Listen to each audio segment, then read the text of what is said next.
Yeah. Pro Fan Sports Podcast.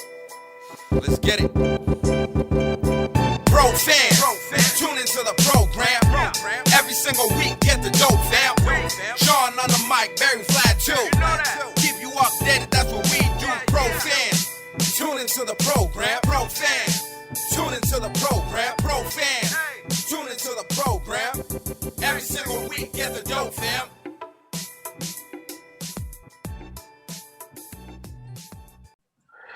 Yo, what to do, everybody? It's your boy, John Altidor with Pro Fan Sports Podcast, back at you with another one. My boys, Vlad, Barry, and today we got a teacher, coach, and podcaster himself off of the Big Game Sports Buzz on YouTube, man. Welcome, James Cannida, man. How you doing, brother? I'm good. What's happening, fellas? Not much, man. You know, just bracing for this football season that's about to get underway here, right? Man, I don't know about y'all. I'm excited as all get up right now. And my Buccaneers went out and made a move. I don't know to be happy about it right now or worried about it right now. But you know, they got washed up, Julio. Hey, these guys, y'all start quick with let the shots go. Hey, you get right to it, baby. Right, you know, we seen that. We seen that. We get right to business. Hey, we man, don't mess around out here. No, I see. It's one of them things, man. You know, this time of year come along, and I start getting excited because, you know, when it comes to football in the NFL, we got so much dead space and time before we really get back into the nitty gritty. Yeah. And so the anticipation builds up. You see these guys going back to camp, getting ready to get started. And then a move like that comes out today, and it's like, oh, yeah, we still trying to get better. But at the same time, I was just talking to somebody a few minutes ago. I was like, yo, what Julio Jones are we getting? We getting the Julio Jones the last year in Atlanta? Or if we getting the Julio Jones that's coming from Tennessee, we could have passed on that and made another move, honestly. I mean, it seems like you guys are getting everybody anyways, man. Like, you guys are loaded once again. You know when Tampa Bay Tom decided to come out of retirement and make everybody want to come back, at least, you know, try to give it one more chance. When you got a quarterback. For Rob. Yeah, but do you really think Rob is done? Nah, he'll probably, you know, come back like, hey, playoff time. Hey, Rob, pull up in here real quick. You know? I don't know. This is the second time he's retiring, so I think he might be done. But I was gonna say, I think whether you guys are getting Atlanta Julio or Tennessee Julio, he has Tom Brady. Now that he has Tom Brady throwing to him, it's a whole other game. Yeah, I mean, if he comes back and he's healthy at all, Julio Jones is worth the risk, right? I mean, what's the worst that can happen? You sign him to a 1-year deal. If he don't really pan out, you shoot the deuce, move on, and he just holds over time till Godwin is healthy. You know what I'm saying? So it just gives you somebody to kind of cover up. You got Gage came in from Atlanta too. He can stretch the field for us a little bit in that slot. So, you know, I think things gonna be okay. Didn't y'all get Kyle Rudolph? Right, exactly. Yeah, we got Kyle These guys just making moves out of nowhere, man. I'm like, Kyle Rudolph. They are. And that's the one thing that made me really think that Gronk might be done a little bit longer than people that think. Move right there. Yeah, because they went ahead and made the move. Well, they made the move to Guinea, but even if Gronk does come back, you still needed somebody to come in. Brake's going to be a good tight end, I think, but he can't give you what Gronk and what Rudolph can give you as far as the blocking aspect and the pass catching aspect. Brake's a straight receiving tight end. Yeah. But Julio is so big that sometimes you can even play him in those Gronk spots, in those tight end spots, because he's so big. You know what I mean? Like if they want to play around with him and just play him in the slot or outside, or even because he's a good blocker and he's a good receiver. So he's so big, you can't even. And he's kind of slow now, right? He's not like the Julio back then. So if you want to play him off the line or something like that, I think you can even make that work too. Yeah, I told somebody you can go to an old school bunch formation with them 3 receivers right there tight to the close to the line of scrimmage with Julio, and it gives you some different things that you can do. I think Byron Leftwich has got to be creative and using him the right way. And like I said, the main thing for Julio is he going to be healthy enough to play and give us a decent version of his old self? Yeah, Absolutely, for sure. man. Yeah, definitely. That is the biggest question for me about this signing. Is, like you said, health wise, is he going to be able to be on the field for the majority of the 17 game season? Because as we've seen in the last at least couple years, I think in his last year in Atlanta, he was still pretty banged up. I mean, we already know what happened in Tennessee with him missing most of the season, and then the year before he was pretty injury prone and plagued with injuries. So I think, and also like Vlad said, the speed in that burst is just not there for him. I'm not seeing him run those routes the way that he used to. I mean, obviously a 33-year-old receiver on the back end of his career is not gonna be able to run routes as crisp as he was in his prime. But I don't know if he has anything left. I really don't know. I'd probably lean towards no and think that he's just a big name at this point, to say the least. But I mean, we'll see what happens, and we'll see how it goes down there in Tampa. Or maybe Tom Brady can work his magic and give him some of that TB12 method and help him out there, and that would help him keep him, more healthier and perform better. But we'll see how it goes. Hey, but Barry, what helps though, right? You got an old slow Julio Jones to go with an old weaker arm of Tom Brady, right? Tom Brady not just slinging that thing down the field like he used to. He'll throw a couple of them every now and then to try to keep the defense honest, but realistically, we all, and y'all know better than I do. I'm sure y'all all up in the Boston area, Patriots fans, y'all seen what Brady could do over time, but we know that arm that Brady had a long time ago is not, he's never been the strongest arm guy anyway. So he's not going to put that ball vertical too many times a game. So a halfway able-bodied Julio is probably perfect because those are the throws that Brady wants to make. He wants to throw those quick outs, those curls, those digs, get the ball out of his hands, and methodically move the chains down the field. No, I hear that.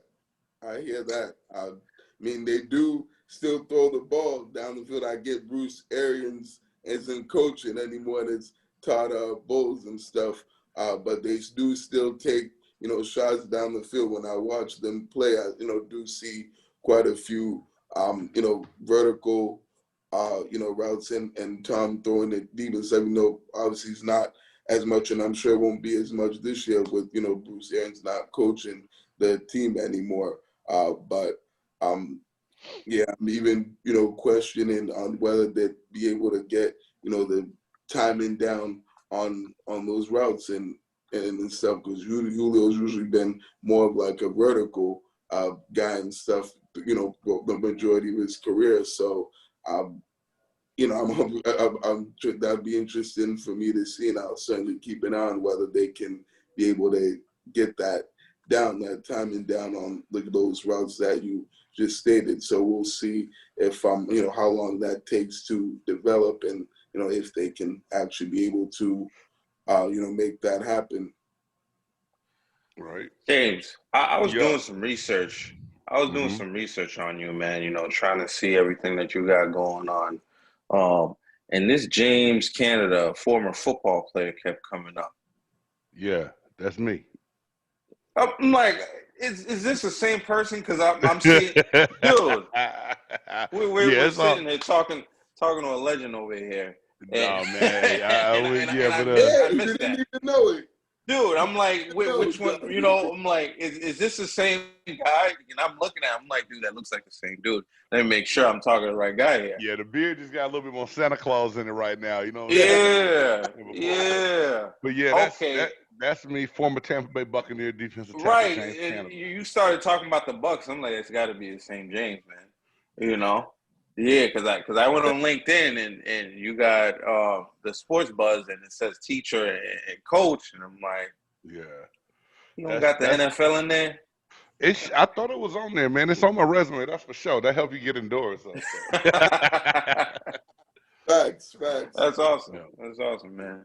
I'm surprised you didn't know that he was a former NFL player. No. It's just usually it comes together. This one, it was like giving me two different profiles. I'm like, how is it there's two James Cannidas? You know, I'm like, I feel you. It just wasn't matching up. I hear you. I thought B Money. I thought Barry told you, man. That's my bad. I did he group text that you were a former NFL player. I did. Maybe I didn't catch that. I got the podcast, and I didn't get the rest. Maybe I didn't read thoroughly enough, man. But he probably missed that. Where it's easy. It's got easy it to right miss. Now. It's easy to miss stuff in the group chat sometimes, man. Be a whole lot going on. I understand. For real. Nah, So me and my guys, it's the same thing. Like, hey man, you didn't tell me what we doing. I said, man, I sent it to you twice. I promise. Yeah. I guess that's what's up. Then I need to start sending those text messages twice. Then, so they make sure that they see it and they don't miss any information. Usually I get the name and I'm like, hey, got the research in. All right, I see everything that's going on. But yeah, man. Other than the Buccaneers, what they got going on, man. I was on the YouTube and I seen you discussing a few things, especially with the quarterback market, man. With Kyler Murray, coming in and getting 230, and then you got to do some homework weekly. 4 hours of homework. Make sure you're studying over there. But you were talking about how the Cleveland Browns, kind of messed up the QB market. Talk to us a little bit more about that, man. So, I mean, this is the whole thing. And you guys know football enough. I've seen y'all talk about it on y'all's podcast. Here it is. You got a guy in Deshaun Watson. Now, when I say this, some people look at me like, big game, you tripping, man. I'm not underestimating or trying to downplay Deshaun Watson's talent, right? But here it is. You got a guy that wanted out. He didn't play in over a year. And realistically, before it was all said and done, Deshaun Watson publicly said, I'm not going to Cleveland, right? He said it. Everybody thought it was going to be New Orleans or Atlanta, where, his two favorite teams. All of a sudden, Cleveland throws a giant bag at him, and next thing you know, Deshaun Watson's going to the Cleveland Browns 22 hours after he said he wasn't.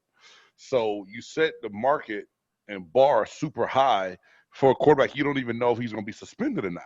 Hadn't played in over a year. And then, you still got somebody like Lamar Jackson out there that's in contract talk negotiations.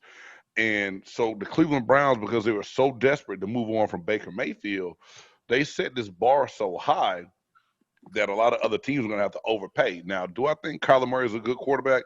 Yeah, I've seen him play since he was in ninth grade here in Texas, where I live. You know what I'm saying? I've seen him play through high school. I've seen him play in college. He's a good NFL quarterback. Is he $230 million, 160 guaranteed good? Like, to me, as a general manager, you haven't proved yourself yet to get that bag from me. But because of what Deshaun Watson did, that's where Arizona had to even come in and start the negotiations. Yeah. No, I completely agree, because when I seen that contract, man, I'm like, listen, they messed up. Big time. And then think about this. If you're gonna tell your starting quarterback, we're gonna give you this money, but now you gotta study film for at least 4 hours. 4 hours. You done gave him the bag. How you gonna make him study? Come on, man. You doing shit, and you're doing it ass backwards. You're just doing it backwards. You can't do business like that. He's giving me that, Jamarcus Russell vibes right there with that, right? Yeah, and people ask me all the time, man. I played with Peyton Manning in Indianapolis, and when I say that dude was the first one there and the last one to leave, you didn't have to tell. Like, I know the game is different. They have tablets now. You can take stuff home. Like, we used to have to ask for DVDs back in the day to go home with us, right? Yeah. But nowadays, it's more accessible. They can stream it to you. They can send it to you. You can get your film study done at home. You don't have to be at the facility to do it. But at the same time, if you come out and say you put a timetable on your quarterback and what he needs to do study-wise, that means you've seen a lack of focus somewhere in there before you gave him this extension. That's my only thing. Right, and also the work ethic too. You gotta question, like, does this guy really work hard? Does he prepare? Like, you know what I'm saying? Is he really putting the work in that he needs to put in, during the week to put, to get himself ready to play on Sunday? Right. Like, you really start to question that if you're putting things like that on the contract. You know what I'm saying? Here's $230 million, but you gotta do your homework. Right. That just sounds weird. Who decided to make this public? How did this get leaked out into the media? Who let this out there? Because to me, personally, if I felt like that about you, my quarterback, and I feel like that, we're gonna talk about this right now in this closed room, and I'm gonna let you know how I feel. Nobody else needs to know about that, because now everybody in America from here on out, as soon as it get bad in Arizona, well, they had to talk to him about studying film. We don't think he's working hard. It's gonna come back to bite everybody in the butt later. Yeah. I mean, I think if I'm his agent, I don't let them put that language in that contract, man. I think that's a disservice. Like, you can't put that the verbiage in that contract, because it's eventually gonna come out, and that just makes your client look really bad, Yeah, that's like if I come home from work and I tell my teenage son, hey man, you better get in there and you better clean this house for 2 hours the whole week. He might sit in one spot with the vacuum cleaner barely moving it, but in his mind he cleaning, right? But he's doing no service to my rug or my house, right? That is kind of the same thing. You trying to put a timetable on what he has to do to make himself better. And anybody knows, any real pro, if you want to get better, you got to put the time in off the field as well as you do on the field. And that's got to be in you. Can't nobody make you do that. Yeah. Exactly. Right. You can't teach it. It's, it's either you do it or not. It's either you're, what I'm saying? It's either you're going to put in the work or you're not going to put in the work. It's either you want to be great or you just want to be good and just be average and in the middle of the pack, because like you said, the great ones, as hard as they work on the field, they work just as harder off the field, and in the film room, and shoot even out of the facility, they're still always constantly putting in work and always constantly working on their craft and doing what it takes to be great and to better themselves and to make sure that they're fully prepared and ready to play on Sunday in all aspects. So it's disrespectful for for that information to be leaked out and for not the whole world to know that he doesn't. It just gives us something to nitpick at. If anything's going wrong during the season, it's like, dude, were you studying? Right. You throw a couple picks. You throw a couple picks to the defense. It's like, were you watching film last week? Right. And it just puts you in a bad position, man. But other than that, man, I thought you had some really great points in that video, and for anybody that's into football, definitely should hit up James Cannida on his YouTube and his podcast, man. You got a lot of knowledge going on in there. But other than that, man, any team you're looking forward to watching, or you think that will make a big splash this season? Man, I've been kicking that around. We getting ready to do one of our shows here in about an hour, and we've been kicking some things around who I want to see and what's going on. I'm always interested to see if the Super Bowl champions can come back and repeat. So I want to see how the Rams do. They lost some key components, but then they add a Bobby Wagner on defense, Allen Robinson on offense to go along with Cooper Kupp. Aaron Donald is the best defensive lineman right now in the game, so one-man wrecking crew. But Von Miller being gone.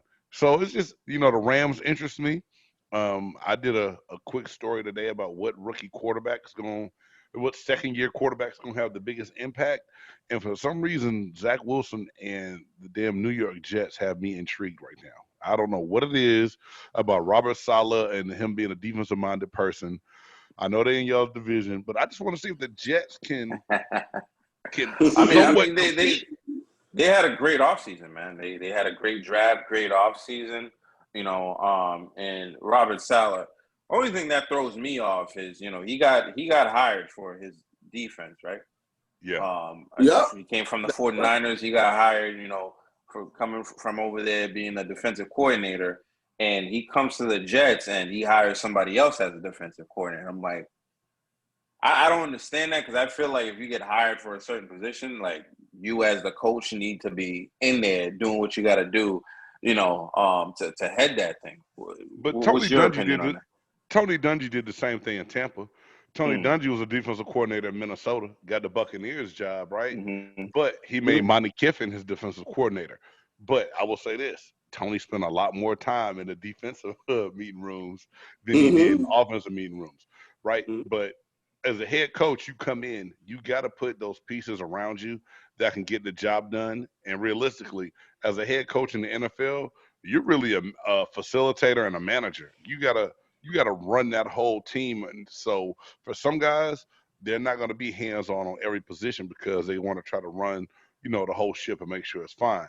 Then you got some guys like Belichick that's just going to try to run every damn thing to where you ain't even got an offensive coordinator named yet, but you can't be in the offensive and defensive meeting room at the same time. You got to pick one, dog. So it doesn't bother me that Robert Saleh didn't name himself the defensive coordinator, but if I had to guess and be a fly on the wall, I bet he's in those defensive meeting rooms a lot and has some influence on what's going on. Mm-hmm. Mm-hmm. Yeah, So you for sure. what are you thinking about? Another team I'm looking at is the Giant. I mean the Chargers. Ooh, Man, they did some things, man. JC Jones, Khalil Mack, Jackson. JC Jackson, to go along with Khalil Mack, man, and Bosa still on the other side of that. I like Herbert as a quarterback. Eckler, what's my man? the receiver, Keenan Allen. Keenan Allen. I mean, it's just like they have a lot of weapons, but I guess I'm drinking the Kool-Aid of everyone else. I think right now that whole AFC West has me intrigued. Like Russell joins Denver, Devontae Adams goes to Las Vegas, right? Yeah. Tyreek Hill leaves Kansas City. Who's Mahomes really? Can Juju and I always mess up the guy's name that came from Green Bay. Valdez-Scantling. Valdez-Scantling, yeah. Well, can he come and bloom and blossom in that offense where he's not sharing the field with Adams, right? So that whole AFC West has me intrigued, but I think the Chargers may be better than what people think, and I think Kansas City might be on the way down. And it's hard to say that when you still got Andy Reid as the coach and Mahomes as the quarterback. Kelsey, right? But the defense, they drafted some pieces. It's still, I think, going to take those young guys 2 years to kind of factor in. So, we'll see how that works and what it looks like. I think Kansas City's just feeling, what it's like to have a $450 million quarterback, hogging up most of that money. You know what I'm saying? So that's a lot of your cap. You're right. You can't pay a Tyreek Hill. You got to get out of there. And more contracts are going to come up. And, this is why Brady was great, right? Hey, I'm going to take the hometown discount, just bring the guys I can play with. And, he's still repeating the same thing where he's at now. Yeah. I mean, he's always been good at how he's done that. And he'll always put himself in a situation where he reworks the deal to where he still ends up with more guaranteed over time because he continues to rework the deal and get stuff added on to it. You wish other people take pages out of his book, but at the same time, some of these guys are worried that they're never going to get that payday if they don't take it when they can. And with Amazon coming in and that new TV deal, that's why these astronomical numbers can really be done because of how much, the shared revenue is going up because of the TV contracts. Yeah, absolutely, man. Yeah. I think we'd be doing ourselves a disservice, right, if you're on the Pro Fan Sports podcast and we don't talk to Boston sports and talking about the Patriots, man. You touched up a little bit on that. I'm curious to see the perspective, from somebody coming from the outside, that's not around here, because here in New England, in Bill we trust. You know what I'm Right. saying? But as intelligent sports, fanatics over here, we're thinking the same thing. Like, what is going on with this coaching staff? And actually titles came out, and Patricia's like a assistant, a line assistant. Joe Judge is like offensive assistant. There's no offensive coordinator name, right? How do you think that can affect the team, and do you think we got ourselves a recipe for disaster here? Me on the outside looking in, it's all asinine and crazy, right? But at the same time, to know how Bill Belichick operates, and he does a lot of things in secrecy, I think for the sake of those players, they know more than what we know right now. At least that's what I hope. As a former player, you want to know how to identify who you going to when certain things go on. You can't go into a season saying, well, he's the assistant offensive this, he's the other assistant. So who do I go talk to about what's being done and what plays are being called? Like, you have to know where the plays are coming from, who's calling them. So when you see certain coverages or anything else on the field, you go to it. When you see different defensive fronts, your offensive line, your center can be like, hey, they slide, they're doing this, the Mike's doing this is how we need to slide to protect it. You got to have some kind of direction to go to, right?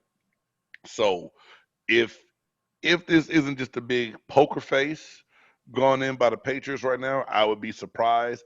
And we'll see how things look. But it might be time for Belichick to relinquish some of those roles and titles that he has so he can be effective running the team again. But because of the success the Patriots have had for so long, it's hard to question it at times because he's like, man, they're not doing nothing in free agency. Next thing you know, you got a fifth-round draft pick that's going to a Pro Bowl. He's like, man, hold on.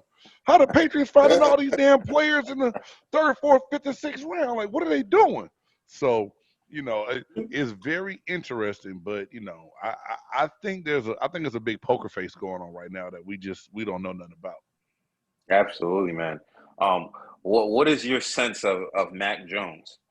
Right, because he came in last year as a rookie, took out Cam Newton, made the Pro Bowl, as a sixth replacement or something like that. A lot of guys had to drop off of him to make that, but he made it, and I feel like it's been a big hype job this whole offseason about Mac Jones and what he's doing and how much he's being a leader.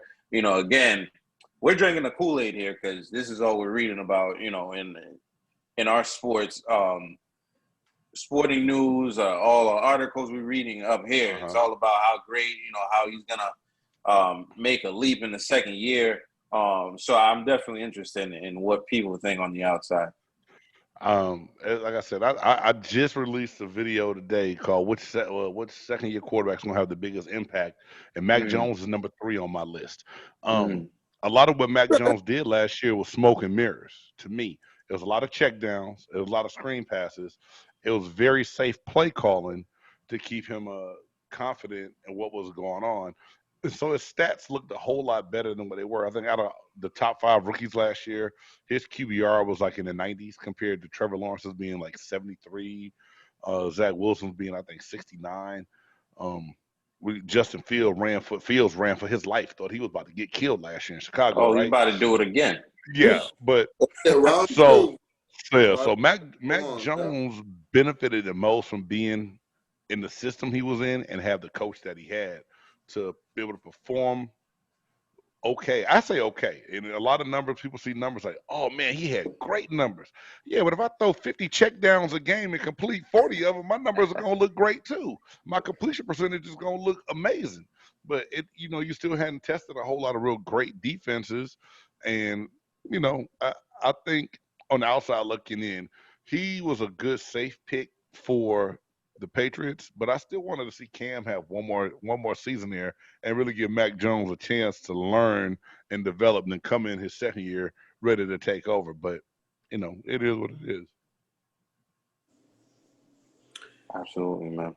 I hear you. I mean, I was just gonna say I thought that was gonna happen too, but I feel like Mac Jones just beat him out for the job and ended up winning the job and certainly earned you know, Did the Mac right. beat him? Did Mac beat him, or did they give Mac Jones the job? Nah, he earned it. He won the job. He earned it. Okay. Yeah. I gotta ask every true Patriots fan that, man. I just gotta. I'm on the outside looking in. You know, I'm just okay. I don't think they wanted Mac Jones to be looking over his shoulder if he started to play bad, knowing that you had a former MVP on the sideline. That's just kind of now we know That's Cam true. didn't play like a, but no, that's just what I was thinking from the outside looking in.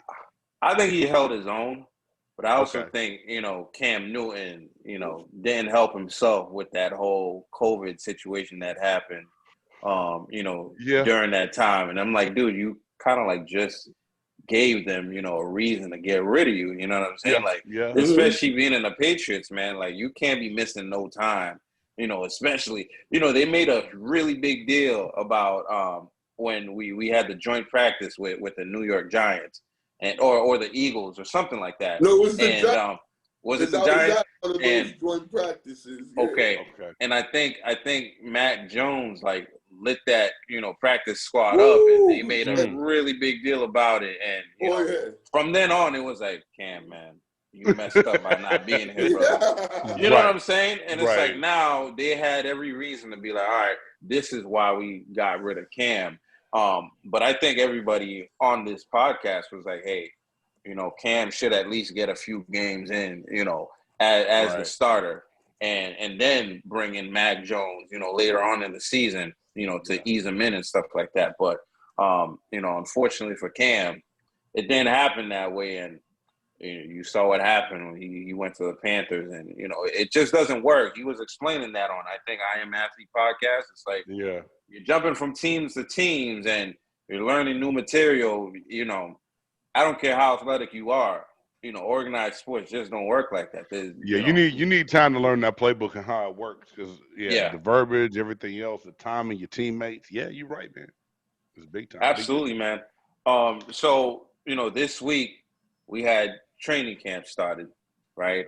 Vets reported, you know, the camps this week, man, and, you know, it's time for some guys to earn a job and a lot of guys to get cut, man. You know, as a former player, you know, in the league, what is this time of the year like for guys, you know, trying to find a way to make a team, you know, and guys that are on the team but still got to do what they got to do to prove themselves? Man, I love this time of year, and it's the time of year where, you know, a guy like myself really had to go to work, because I was never really guaranteed a roster spot. The way I looked at it, you know what I'm saying, 6th round draft pick, had to come and fight for my life, and you go into the likes where you got a Hall of Fame defensive tackle you're playing behind in Warren Sapp. You know what I'm saying? So it's like, and then when Warren didn't want to take reps in training camp, guess who got him? I do. You know what I'm saying? So some days it might be like, yo, I'm about to die. I took the 2nd team rep, the 3rd team rep, and came back and got some of the 1st team reps because, you know, Rob Marion will be like, hey, the ones y'all done for the rest of the day. Y'all done. Canada, we need to see what you got. Go get some more. You're like, what? I can't even hardly walk right now. But it proves and brings out, I think, that true competitor in you. And I think that's what's missing a lot in younger athletes nowadays. They want so many things to be given to them. And I'm not going to say to be given to them, but at the same time, there was no entitlement. You know what I'm saying? We weren't entitled to anything back when we played, to where, you know, you had to go get it and go earn it. And I think that's the part of training camp that I like. I used to like to see the battles of who's going to fight, who's going to get after it. But, you know, nowadays, like, some teams started camp yesterday and they can't even go contact till Saturday.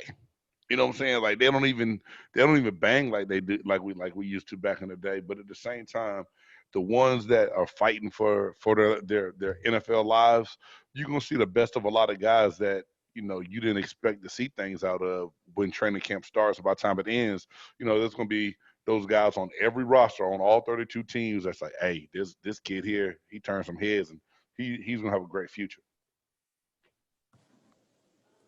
Absolutely, man. You know, I kind of love this time of the year myself because, you know, I like to see all the camp reports to see who's doing what. And then, you know, sometimes the star of the team ends up getting cut like the first wave. It's like, what the hell?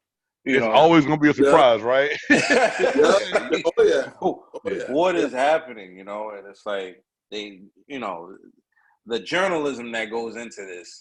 It's why football is so beautiful, man.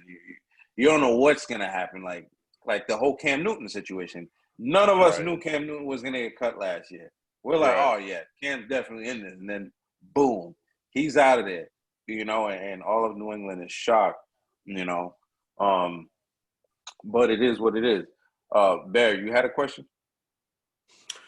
Yeah. So, wanted to ask you. I'm gonna just get right to it. I know you had some stories that you told me on your podcast that you wanted to share about how you ended up playing the Patriots, back, in your playing career.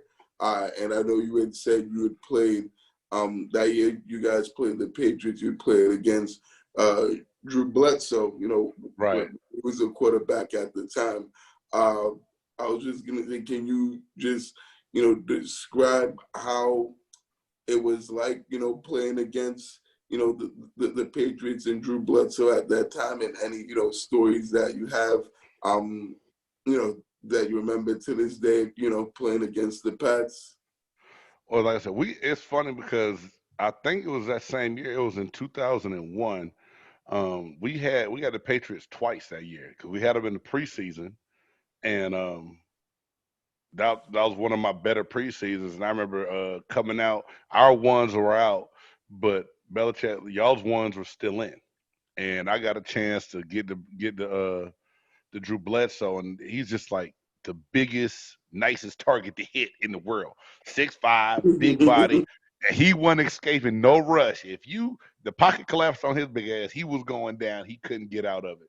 But just the energy in New England, and just you hear a lot of things about the fan base. So in the preseason, they came down to Tampa. In the regular season, we kicked off that 2001 season in New England, and it was awesome. And I think that's the year that Bledsoe started the first half of the year before getting knocked out by Lewis and the Jets, and Tom took over. And everybody around the league was just talking about, Bledsoe was always known as having a big arm and a big gun, and what you gonna get from him. But we always felt like he was a sitting duck kind of quarterback because of how big he was, and if he had to hold the ball, you knew you could get to him. But just he threw the ball one time, and it flew by my helmet, and it made a noise. And not everybody has an arm that strong to where when Drew Bledsoe he threw the ball, it was like, what was that? And it's just like, how are the receivers catching this ball? And you talk to guys later on that played with him, in Dallas and even in Buffalo. Eric Moles said that was one of the hardest balls that he ever caught. Like Drew Bledsoe threw a ball so hard one time it busted his gloves open. That's how hard it was when he hit his fingers when he caught it. And that's just one of them things. Like I said, going up there and you big name guys, first round guys, you see these people on TV, but then when you get around them and see them perform or you see things done, you realize like the talent, the arm strength, and different things that every guy possesses when you play against them. And it was just it was one of those things where it was like just real cool, just being able to see people walk by and you look on the wall, or I used to have a picture up. I said, man, that's Drew Bledsoe. You sacked Drew Bledsoe? Like, yeah. Like, oh damn, that's cool.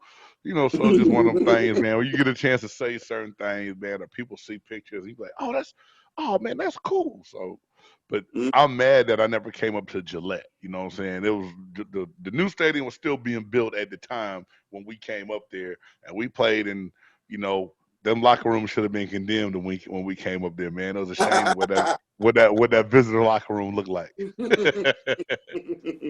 Damn, they were that bad, man. Yo, oh yeah. Well, hey, I say that, but nothing was worse than the old Veteran Stadium in Philadelphia. That was the worst. That was the worst stadium on earth. Yeah, I've heard that was pretty bad. The Vet and the old Oakland Coliseum were awful. Fan wise and condition wise. James, what was your favorite stadium to play in besides your home stadium? Man, the one stadium that got me, man, and it's just the craziest thing. The mystique of it was Lambeau Field. Going to Green Bay and I don't know if y'all ever been to Green Bay, Wisconsin. There's nothing in Green Bay, Wisconsin, but native. cheese.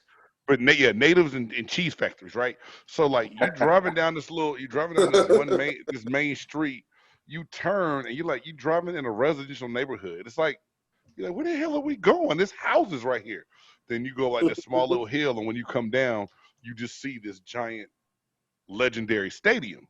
And you like, dog, every other stadium most of the time in the United States is in the metropolitan area, in the city, or, something. And here it is in Green Bay, Wisconsin. You driving through a residential neighborhood, and these fools ride bikes and everything else to the stadium. But Green Bay just had this aura and this awe about it, man. And every time you went there and played there, it was just like it just kind of took you back.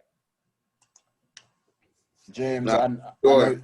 I know you played for the Bucks right before they won the Super Bowl, and you had to go to Indianapolis to the Colts, and now they won a Super Bowl a couple years ago. How did it feel to see them win a Super Bowl right after you left, and how does it feel seeing them win a Super Bowl now? Man, let me tell you, for a long time, I was pissed, beyond pissed off. It was one of those things to where it was my unrestricted free agent year, and I met with the Buccaneers and talked to them. And Rich McKay was still the general manager at the time, and John Gruden the coach. And they offered me they talked to me and they wanted to sign me back, and I was like, I want to test free agency just to see if there's a chance I can go somewhere and start. They said, James, we understand that. Do what you got to do, take your time. And honestly, I was about to sign with the Chicago Bears. I was in Chicago. Just took my physical. Jerry Angelo was the general manager at the time, and he was on the Buccaneers staff as assistant general manager down there. And then he got the general manager job in Chicago, and was like, James, I want you. I'll sign you now. Da-da-da-da. So I was in Chicago thinking, cool, I'm about to go to Chicago. He told me I got a chance to start. And then I'm in a limousine going back to the airport, getting ready to fly back down to Tampa, because that's where, I still had a house in Tampa at the time. And my wife calls me and is like, hey, the Colts are trying to get a hold of you. I was like, what? I was like, my phone had a ring. I said, no, Tony. And so next thing you know, and I'm in the limousine with, y'all remember Chris Chandler, the old Falcons quarterback? Oh, yeah. Yeah. So Chandler and I in the limousine together talking. Chicago worked him out. And had me up there too. So we getting ready to win the car, and I'm up there on the phone talking, but I'm not trying to say a lot because I don't know what he gonna do and if he gonna tell my business. You know what I'm saying? So right. I'm on the phone like, hey, I'll call you back. And so here it is. The Indianapolis Colts flew down. I get on the phone with Coach Dungy. He's like, James, hey, I want you up here with me. Our Tampa 2 system. You can be a great leader, a veteran. I need you to come in here and teach some of these guys how we get things done. What can we do to make it happen? I said, well, Coach, man, just let me talk to my agent and see what's going on. And so I'll get on the phone with my agent. Next thing you know, I'm in the airport. By the time I land in Tampa,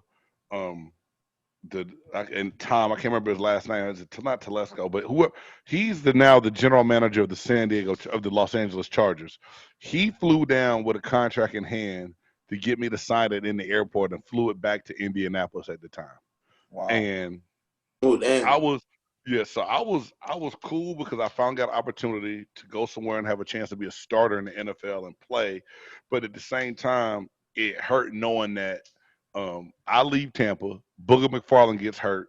If I'm there, I still get an opportunity to start and win a Super Bowl. But at the same time, I was happy for all those guys that I played with because, I was on those great defensive teams where we would always come up short because of our quarterback play maybe, or, we hold somebody to 13 points. 14 points, but our offense can only score 13, and we're losing games 14-13, and it sucks. And so it hurt for a long time.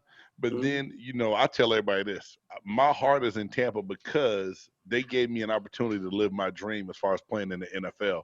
So when they won that Super Bowl 2 years ago, I felt like I was there and part of it, and whenever they have Ring of Honor ceremonies or different things go on, I'm there. I've been there. I've been on the sideline. I've been on the field at halftime. So, I still root and cheer. That first one they won hurt a little bit because I was one season removed from it and knew most of those guys on the team. The second one, I'm so old and out of the league now, it don't matter. I'm just happy that the organization Just and a the fan now. franchise. Yeah, I'm just a fan now, Yeah. so I still cheer for the Bucks, and I still want them to do well because, like I said, they're the ones who rolled the dice on me back in the day and gave me a chance to do what I wanted to do. My last question is around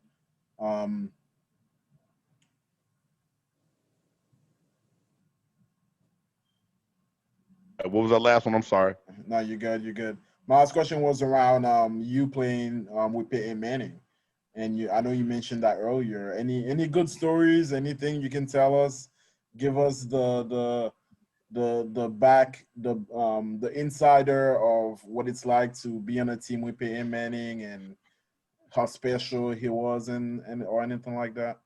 Hey, Peyton's work ethic was amazing, and I think a lot of people know that because they hear it. Peyton was a big prankster as well too.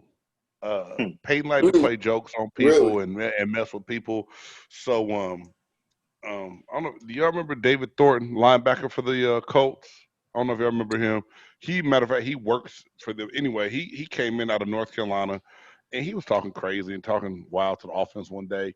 And Peyton was like, after he said, "Hey, we're not gonna let that rookie get away with this and talk crazy to us. Let's get him." I said, "Well, what you want to do, Peyton?" And he was like, "We're gonna get him good." So we took his clothes, we put him in the cold whirlpool, we put him on a hanger, and we wouldn't put him in the deep freezer in the team lunchroom. And so we had him hanging there all practice, and we had the equipment guys like right at the end of practice go get this frozen hanger and put it up in D Thor's locker when he came out. So when he can't get out of practice, he jump in the shower to come out. He go put his clothes on. It's just a block of ice. He can't even get his clothes or the hanger or nothing because we froze him up. And Peyton was that kind of guy. He was a prankster.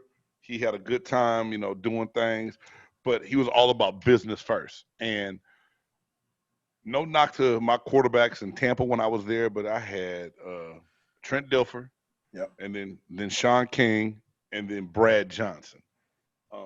They worked, but it was different. Peyton was we getting ready to play a bad weather game. Peyton had the equipment guys soak the balls in buckets of water so they could be wet and slippery before he went out on the field to adjust his grip and get things right. One thing I never saw in Tampa that I saw in Indianapolis, they had loudspeakers out on the field. So whenever we were about to be away, whenever the offense was working, Peyton had them blare the music real loud to mimic the crowd noise that we were going to have to play against by being on the road, to learn what the conditions were going to be like, and tell the young guys, like, look, it's not going to be easy when we go on the road. We've got to adjust. Because I remember, and Reggie Wayne was still pretty young at the time on the team. He's like, man, it's too loud. I can't hear nothing. Peyton said, well, you're not going to hear nothing when we get up there either. And it's like, oh, okay. So, he made the young guys realize the importance of why things were being done and why they had to do it a certain way, because you got to adjust in real life. It's not going to be perfect. Every game is not going to be a home game, and that's just that's the kind of person he was. And so when you saw that on the offensive side of the ball, on the defensive side of the ball, we was like, hey, we got to match that energy. We got to match that determination. And that's why, a couple years removed after I was done playing, for them to go win that Super Bowl, they did. I knew it was just a matter of time. They had the right pieces on offense. All they needed was the defense to match it. And, Coach Dungy and Ron Meeks, they matched that. They finally got that defense up to that level with those pieces with Dwight Freeney and Robert Mathis coming off the edges. When I was there and after I got hurt and was done, I was like, yo, Indianapolis is about to be good. Y'all don't sleep. Like, they got all the right pieces in place. They about to win a championship. And it's like, man, no, they not. Peyton don't have no defense. Next thing you know, it was like, damn, man, they played good, man. Robert Mathis, that good for real? I was like, I try to tell y'all, man. I was like, because like even when I was done, I still went up there a couple times, watched practice, and I'm just like, this is stupid. Like this squad they have this is dumb. And to watch those battles that they had with New England all the time in the playoffs, man, was amazing. Yeah, you think Peyton knew about all that crowd noise they were pumping in the crowd? What do you mean, like at practice? Nah, in the games. Remember the Colts? He got caught pumping crowd noise. Man, I'm just playing, man, because we're from the Patriots and they talk about. I was say, I would say if he did, he learned from the best. That's hilarious. No, I was watching the video of it the other day and how I think the speaker kind of like messed up where it was like like during the game. I thought that shit was hilarious. But I don't think I got any more questions left for you, man. Barry, did you have any more questions left? Yes, I did. So wanted to ask you, Big Game,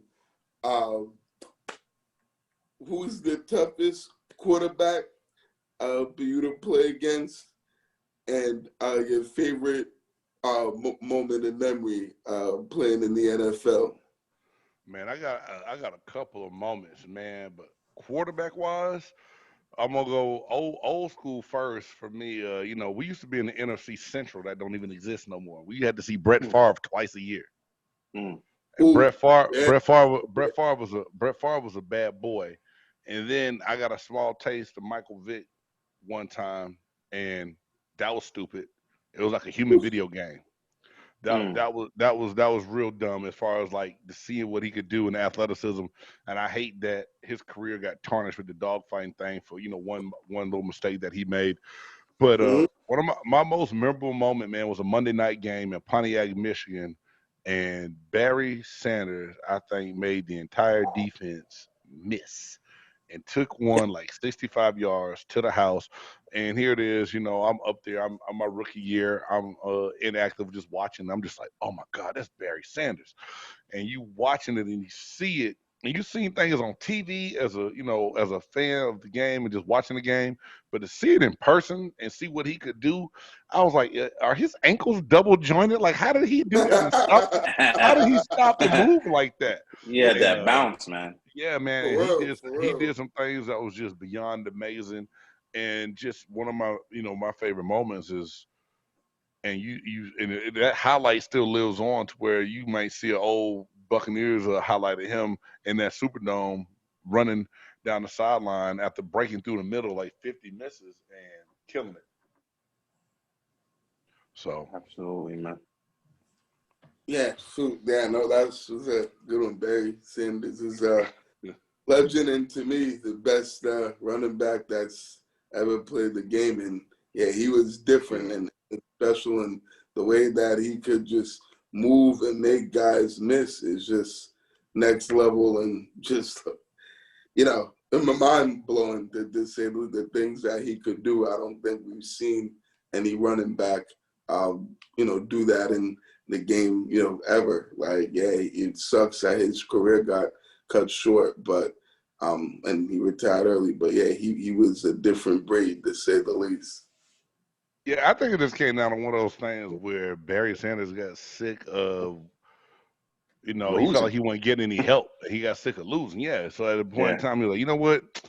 I'm going to go ahead and walk away from this thing while I can. And he did. And I think it shocked the world when he decided to hang it up when he did. Because I know it's funny to where, you make it to the league. And there's a couple people I can name that I could say I was fans of when we played against them. Reggie White was another one. I saw Reggie White abusing our offensive line, and I was low key like ready to clap, like, "Oh goddamn, that's a good move, Reg." and Randall Cunningham was another one as well, because you grow up and you see these guys play and do certain things, and you see them do it on the field. You're like, man, that's just amazing. It is amazing, man, for sure. If you're still listening, you're tuned into Pro Fan Sports Podcast. We're here with James Cannida. Former defensive tackle, teacher, coach, and host of Big Game Sports Buzz podcast on YouTube, man. Make sure you guys, subscribe to the channel and support him. You know, the guy got a wealth of knowledge because, you know, he played the game. James, man, thank you so much for coming on the show today, man. We appreciate you. Hey man, I appreciate that. Thanks for plugging the show as well, man. You know, so every Tuesday, 8 p.m. Mhm. Central Time, and Thursdays, 8 p.m. Central Time. Man, we got the Sports Chop Shop that we do on Tuesdays, and then Big Game Sports Buzz that we do on Thursdays. And you know, me and my co-hosts get on there and try to just have a good time. Keep it light and keep it, but keep it all the way real. Yes, sir. Well, that's You have what's a up. good And night, I'll be James. on there too. I'll be following and listening to y'all shows and be watching. So no, y'all definitely coming out with great content and you're doing your thing. So, you know, you keep up the good work, man. It's good to follow you guys, and y'all do keep it real, and you know, and definitely always, you know, got the knowledge on point. So, you know, I definitely enjoy listening to you and your co-hosts as well. So, and looking forward to, you know, continuing to listen to your shows. All right, man. Appreciate that, man. Appreciate the love. Yeah, Have a no good night, doubt. man. Absolutely. We'll talk to you soon. All right, Hey, man. good Y'all be seeing you easy. again, Talk to you James. later. All right. Take care, You man. too. We'll talk soon. All right, man. Yes, sir. Again, that was former NFL player James Cannida, you know, current sports podcaster, teacher, coach. You know, make sure you're following them on all their platforms on YouTube, man. And if you're still watching, make sure you're following us on all platforms as well. We're at ProFan Sports on all platforms except for Instagram, and that's ProFans_sports. You know, updating you every day on everything sports that's going on around the leagues. And, you know, that's it for us this week, man. So until the next episode, we'll catch y'all. Peace out. Have a good week. See y'all next week.